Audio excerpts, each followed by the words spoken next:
Windows won't load on your Dell Latitude 7430. This tutorial covers startup repair, boot recovery, and command prompt fixes to resolve black screen issues and restore your PC. A lot of errors pertain to this problem, and we're going to go ahead and jump into what should hopefully be a pretty straightforward process, guys.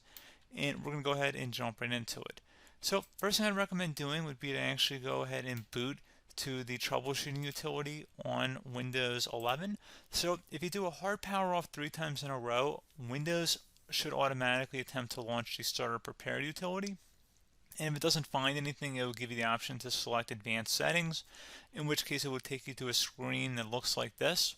Now, if it does not take you to a screen that looks like this, or you're unable to get to that, you can also download the Windows 10 Media Creation Utility, or Windows 11. They probably will make a creation utility for Windows 11 at some point. And it doesn't really matter. You can actually run the Windows 10 utility on Windows 11 as far as I'm aware. And you should be able to run the troubleshooting utilities built in within it. So you just would go ahead and download it to an ISO file and then burn it to a DVD or USB. It'd have to be about 4 gigabytes or more. It couldn't be a small USB flash drive, and it couldn't be a CD. It'd have to be a DVD. And then you boot your computer from it. So depending on the computer manufacturer, you'd have to tap a different key on your keyboard in order to launch that menu, in order to select what boot drive you want to go off of. So it could be anything between the escape key, F2, F8, F12, for example. And those are the function keys on the top of your keyboard. So you may have to just do a little bit of trial and error. Shouldn't take you more than a couple minutes. Googling it would probably be best before you even begin. But anyway, we're ready to go ahead and jump right into it. So we're on the choose an option page. So these will look very similar whether you're booting from it directly within Windows itself, or if you're plugged in a USB flash drive with the media creation utility installed and you selected the recovery option. So when you are setting up your Windows 11 installation or Windows 10, depending on the drive you're using, there should be an option to repair your computer in the bottom left corner of the dialog window, one of the first screens that comes up. You go ahead and select that, and then it would take you to a troubleshooting screen like you see here. And you want to go ahead and select troubleshoot, reset your PC, or see advanced options. And then there are going to be a whole bunch of options in here that we're going to explore in today's video. The first one, we're going to actually go underneath advanced options and then select startup repair, fix problems that keep Windows from loading. So go ahead and select that first.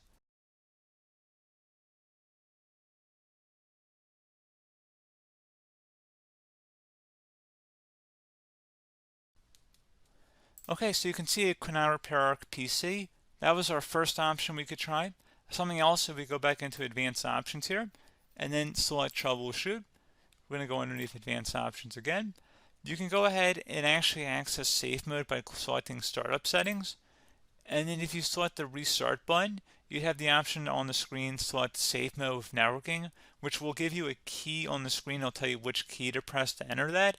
I believe it's the F7 key. It'll do that for you. I'm not going to go over that in today's tutorial because I don't really want to go into safe mode, but you're more than welcome to attempt that by going into here and then selecting restart. Again, it'll launch another screen. It'll say what key do you want to press, and it'll give you like 7 or 8 different options, and you want to select safe mode with networking.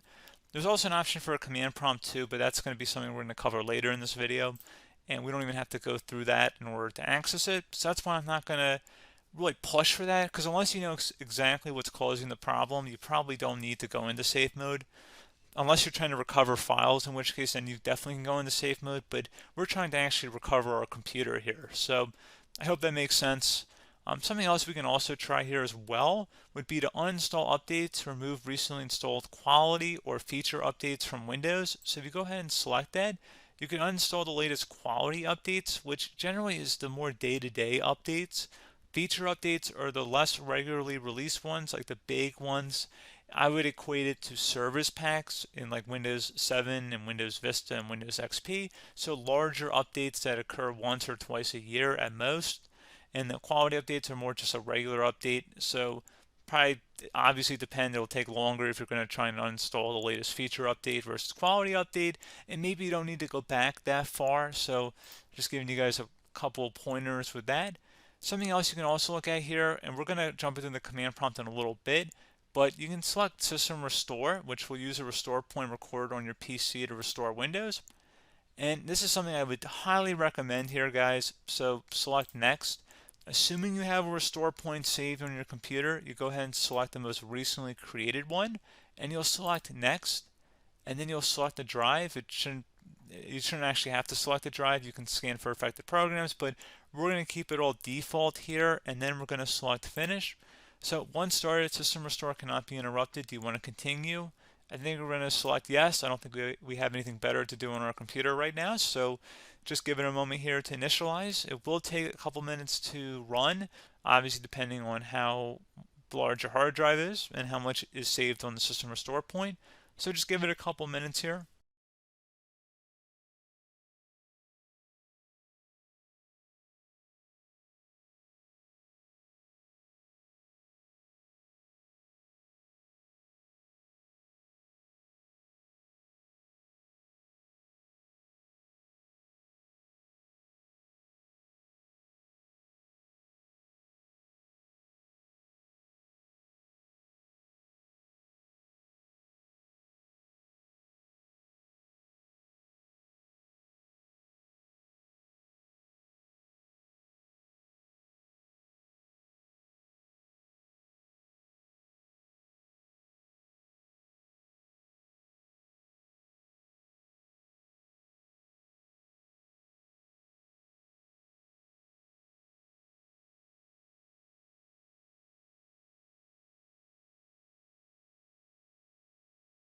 Okay, so you can see the system has been restored successfully.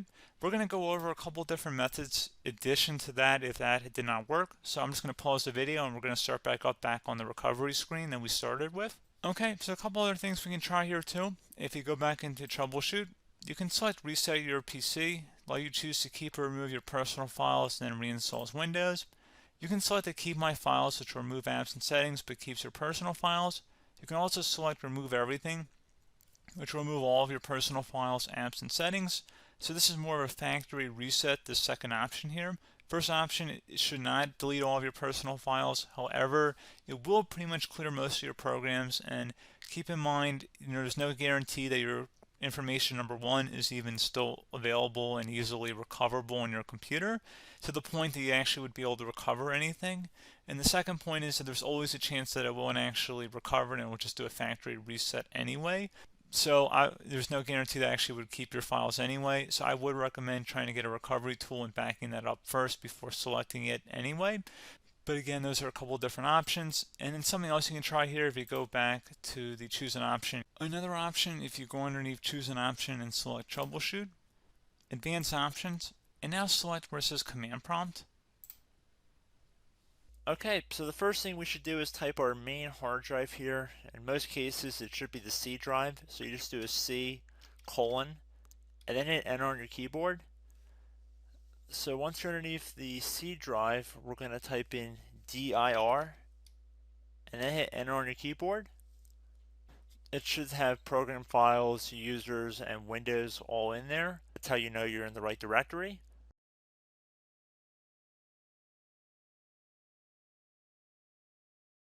In some cases, it might be the D drive as well, so just keep that in mind.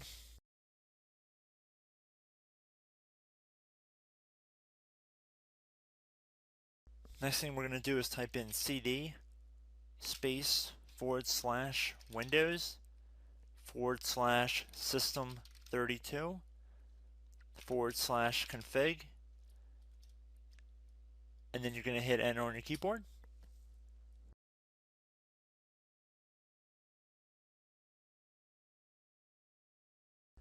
So now you're going to type md space backup. If you've seen other tutorials, it might also say to put down md backup. That's because the backup name is pretty common when you want to back something up. So you can name this whatever you want, doesn't have to be backup. So if you've already made a backup folder in the past, you could do backup 1, for example. So once you're done setting the name you want the backup to be called, hit enter on your keyboard again.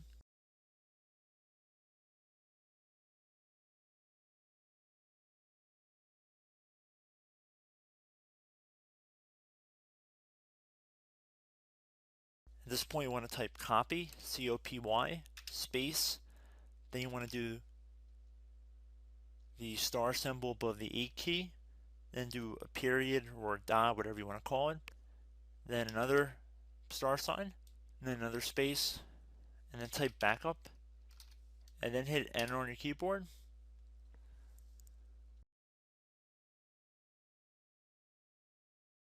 Now you want to type cd reg back, REG BACK, and then hit enter on your keyboard. So now that we are under the reg back, so now you want to type dir again, and then hit enter.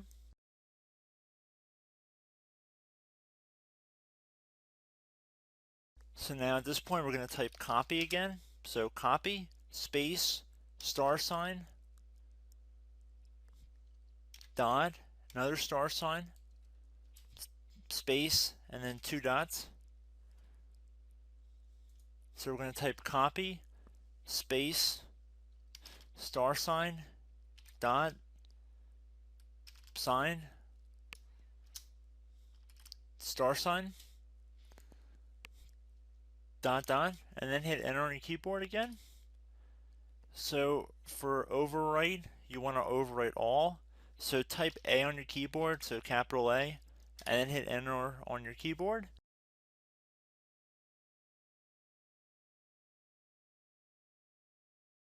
So at this point you should be good to go. You can close out of the command prompt window, and if you accidentally continue to Windows 10, you should be all set. So I hope one of these 3 or 4 different methods we went through in this tutorial helped you guys out. Again, I'm not sure if you guys heard me earlier, but try to go back into your safe mode if possible and uninstall any programs you know might be conflicting with the Windows startup if you can get into safe mode. So just keep that in mind. Something very simple like that could be blocking up everything. So again, I hope this tutorial helped you guys out, and I will catch you in the next tutorial. Goodbye.